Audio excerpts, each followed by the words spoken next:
যুব শক্তি ভরসা কার্ডে কত পাবেন বেকাররা? পাবেন হচ্ছে 3,000 টাকা প্রতি মাসে। তার জন্য কি মানদণ্ড, মানে কি ক্রাইটেরিয়া, আপনি কেন পাবেন, কারা পাবেন, সেটা প্রথমে বলি।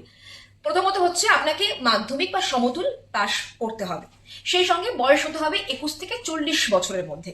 এবং যারা পাবেন তাদেরকে কি কি ডকুমেন্ট জমা দিতে হবে? প্রথমত আপনি স্থায়ী পশ্চিমবঙ্গের বাসিন্দা, এটার একটা প্রমাণপত্র দিতে হবে, মানে আধার কার্ড, ভোটার কার্ড, এই সংক্রান্ত কার্ডগুলো আপনার লাগবে হচ্ছে গিয়ে আপনি যে মাধ্যমিক পাশ করেছেন বা মাধ্যমিক সমতুল কোনো পরীক্ষায় পাশ করেছেন তার মার্কশিট লাগবে। সঙ্গে লাগবে হচ্ছে আপনার ছবি, এবং সেই সঙ্গে আপনার বয়সের প্রমাণপত্র। মানে আপনাকে অবশ্যই হতে হবে 21 থেকে 40 বছরের মধ্যে, তাহলেই কিন্তু আপনি 3,000 টাকা পাবেন মাসে। সবটাই কিন্তু যাচাই করে দেখা হবে। এর আগে যুবসাথীদের মানে পুরুষ এবং মহিলা নির্বিশেষে কিন্তু এই টাকাটা পেয়েছেন।